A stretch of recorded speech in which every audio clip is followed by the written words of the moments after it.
Ay mga friends, ito mga friends, magsisimula na naman tayong magtabas ng mga damo. Kailangan kasi mga friends, malinis natin tong area na to kasi malawak to eh. Mano-mano lang ginagawa natin, ginagamitan natin siya ng tabas o itap. Ito lang yung available na gamit ko rito ngayon. Lilinisin natin yan. Mahaba-haba pa to. So, tingnan nyo. Dito muna ako nagpo-focus, wala muna akong ginagawa sa yung ating mga project na mga bahay. So dito muna tayo sa mini farm. Ayan. Malapit na matapos yung iba. Nakikita nyo, mga na yan, natapos na nating damo. Patutuyuin natin yan, itatabi natin sa mga gilid para patuyuin at mabulok. Yun ang gagamitin nating mga fertilizer sa ating mga halaman. Lagyan ito ng mga tanim na halaman para hindi isayang ang lupa kasi matagal na tong lugar na to na hindi na gagamit.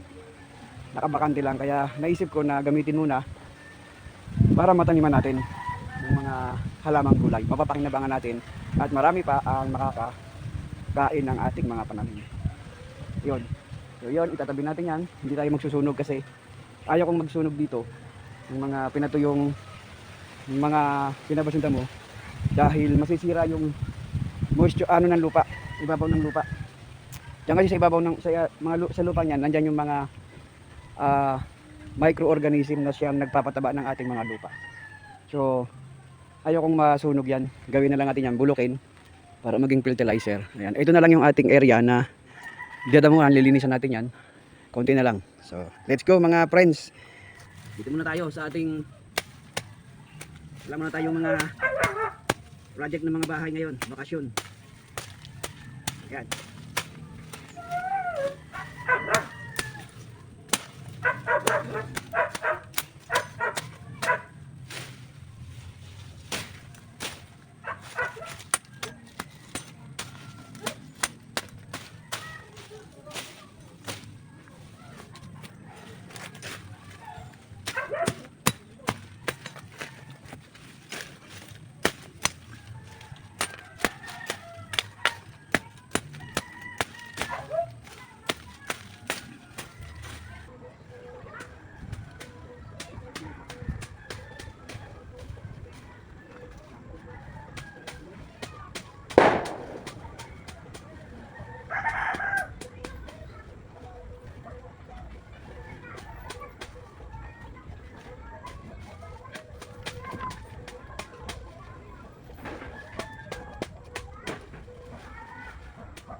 Ganito lang muna mga friends. Babay muna sa inyo mga friends.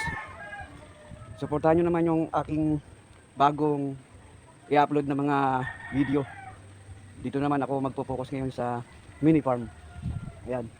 So nag-uumpisa pa lang tayo na mag-prepare ng lupa. So, sa mga susunod na mga araw, pag malinis na yan, mag-i-start na tayong magbungkal ng lupa.